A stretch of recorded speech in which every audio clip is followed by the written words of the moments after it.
अभी हम क्या कर रहे थे, हम कर रहे थे बॉल वाले क्वेश्चंस, ठीक है, बॉल एंड हाइट वाले क्वेश्चन कर रहे थे ना। अब 2-3 टाइप के क्वेश्चन तो हम इससे पहले वाली वीडियो के अंदर कर चुके हैं। अब बचता है एक और क्वेश्चन, वो किस टाइप का कि आपने ना एक बॉल फेंकी, ठीक है, यूं मान लो कि आपके पास में क्या थी कि एक बॉल थी, उसने आपको फेंका नहीं, आपने उसको फेंका, मतलब कि मान लिया यहां से आपने कोई बॉल क्या करी, थ्रो करी, ठीक है, ये बॉल थ्रो करोगे, एक हाइट पर जाएगी और वहां से फिर ये वापस नीचे आएगी, ठीक है।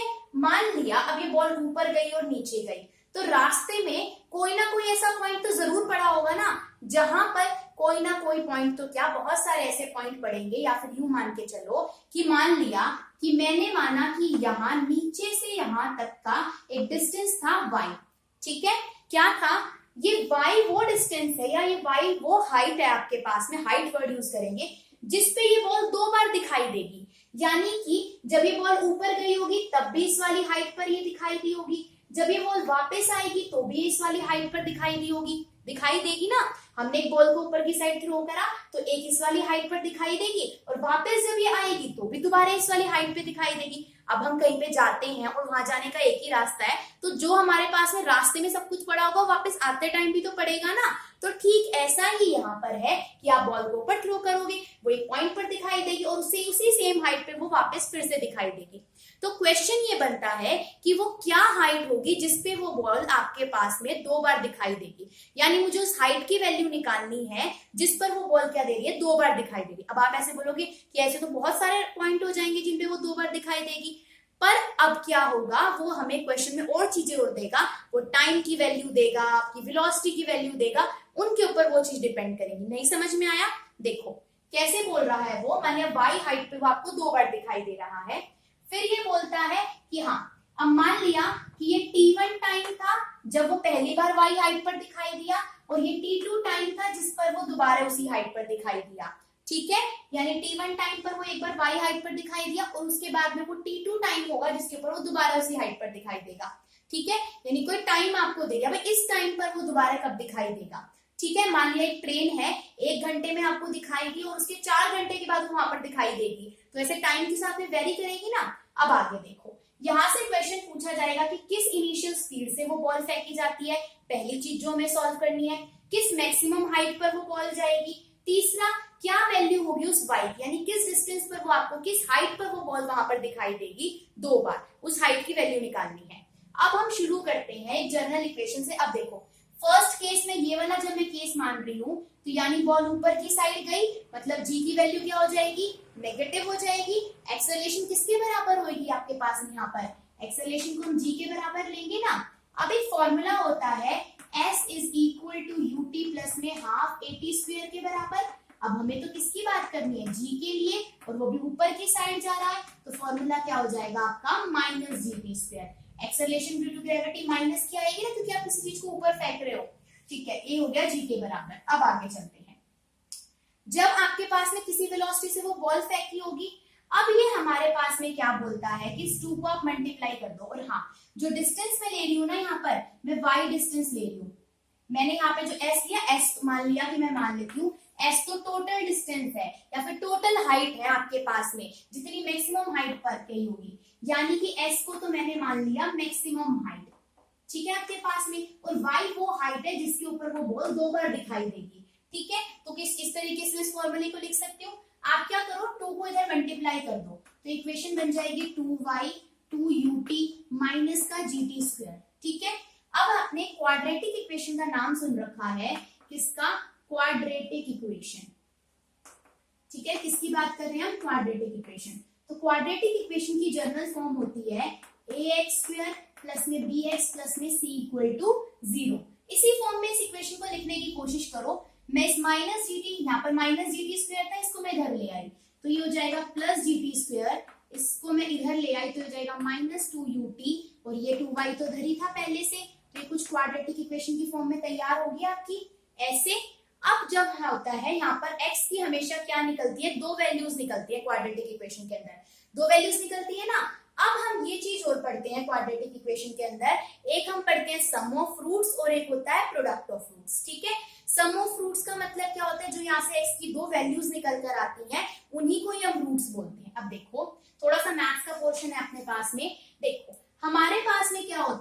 सम ऑफ रूट्स होता है। पहली बात तो क्वाड्रेटिक इक्वेशन के रूट्स को हम किससे रिप्रेजेंट करते हैं, अल्फा और बीटा से। ठीक है, अल्फा और बीटा क्या होगा, जैसे अल्फा एक्स की एक वैल्यू होगी और बीटा एक्स की दूसरी वैल्यू होगी। दो वैल्यूज निकल कर आती है ना मोस्टली आपके पास में, हमेशा नहीं मोस्टली। तो मान लिया आपके पास में अल्फा इंटू में बीटा अगर मैं कर दूं तो ये होता है प्रोडक्ट ऑफ रूट, और प्रोडक्ट ऑफ रूट बराबर होता है सी बाय ए के बराबर। ठीक है, ये क्या है आपका प्रोडक्ट ऑफ रूट्स, और जो बराबर होता है सी बाय ए के बराबर। अब इस इक्वेशन के अंदर देखो c क्या होगा आपका, कंपेयर करो, ये 2y आपका c है, a क्या होगा जो इस, अब यहाँ पर x स्क्वायर था, यहाँ पे t स्क्वायर है तो वेरिएबल ही इसके आगे का, यानी कि g आपके पास में c होगा।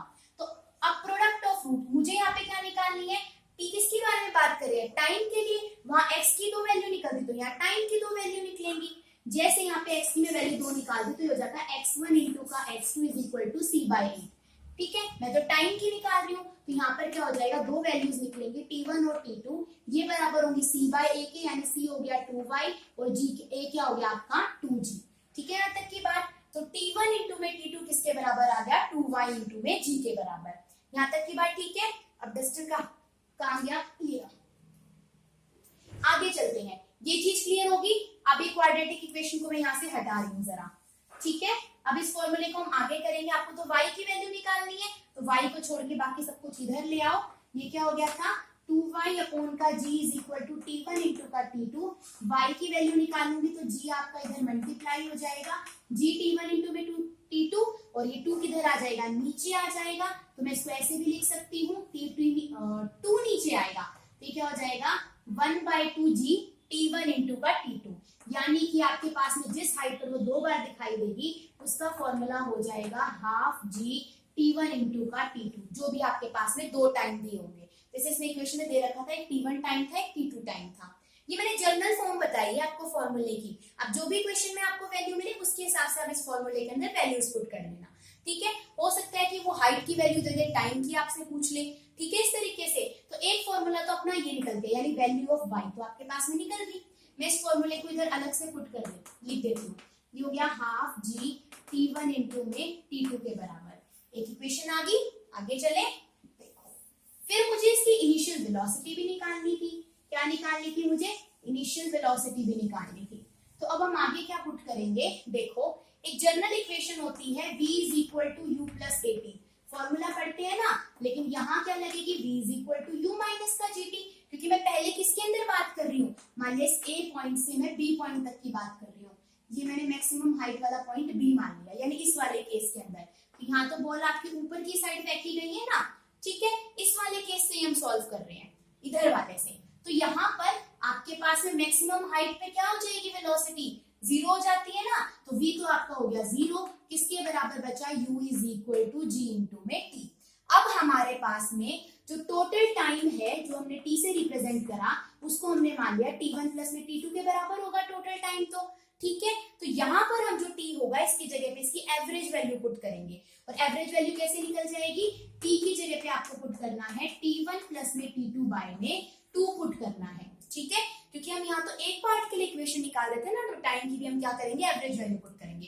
तो यहाँ पर आ जाएगा 0 is equal to u minus का जी t1 प्लस में t2 अपॉन का 2 आपके पास में। मैं इसको इधर ले आऊं तो ये प्लस का हो जाएगा, तो u की वैल्यू क्या आ गई, g t1 प्लस में t2 अपॉन का 2। ये आपके पास में इनिशियल वेलोसिटी निकल गई जिससे वो फेंका होगा। एक फॉर्मूला ये वाला हो गया, एक फॉर्मूला ये वाला हो गया। क्या बच गया, एक मैक्सिमम हाइट आपके पास में और बचती है। ठीक है, उसको भी सॉल्व कर लेते हैं, 2 फॉर्मूले हो गए। आगे बात करते हैं मैक्सिमम हाइट की, वहां पे भी हमें क्या करना है, एवरेज टाइम पुट करना है। तो मैक्सिमम हाइट का फॉर्मूला हो जाएगा s is equal to u t minus का हाफ जी टी स्क्वायर। ठीक है, हमारे पास में अब देखो यहां से तो भैया हम उलझ जाएंगे। ठीक है, तो अब यहाँ पुट कर लेते हैं, किससे सॉल्व करना है इसको, h is equal to half g t square से पुट कर लेते हैं। अच्छा देखो, हाँ यहां मान ले कि देखो अब यहां मेरे को पुट करती है ना इस वाले तरीके से, तो मुझे इनिशियल वेलोसिटी की वैल्यू पुट करनी पड़ती, यानी इतनी बड़ी वैल्यू पुट करनी पड़ती। आंसर दोनों तरीके से सेम आएगा, चाहे मैं ए से बी वाले पार्ट से सॉल्व कर लूं, चाहे उसकी वैल्यू वापस नीचे गिर रहा है यहाँ से सॉल्व कर लूं। लेकिन इस वाले पार्ट से अगर मैं मैक्सिमम हाइट निकालूंगी तो उलझूंगी, क्योंकि यू की इतनी बड़ी वैल्यू पुट करनी पड़ेगी। तो मैं मान लेती हूँ जब वो बॉल नीचे गिर रही है, ठीक है, वहां से हम क्या निकाल लेंगे, इसकी इनिशियल आपके पास में मैक्सिमम हाइट निकाल लेंगे। मैक्सिमम हाइट तो सेम रहेगी, चाहे बॉल को ऊपर फेंको चाहे नीचे गिराओ।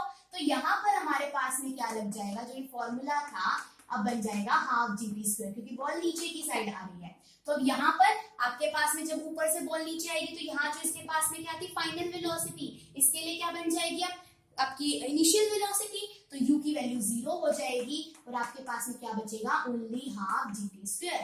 तो यहाँ पर फिर से हम पुट कर देंगे हाफ इंटू में g, t की जगह पे एवरेज वैल्यू पुट करनी है तो t1 प्लस में t2 बाय में 2 और इसका क्या हो जाएगा आपके पास में होल स्क्वायर। ये क्या आ गया आपके पास में मैक्सिमम हाइट निकालने का फॉर्मूला। ठीक है, तो ये एक क्वेश्चन हमारा इस टाइप का आता है और इसके अंदर ये 3 फॉर्मूलेज यूज होते हैं जो एक दूसरे से ही क्या है आपके डिराइव्ड है।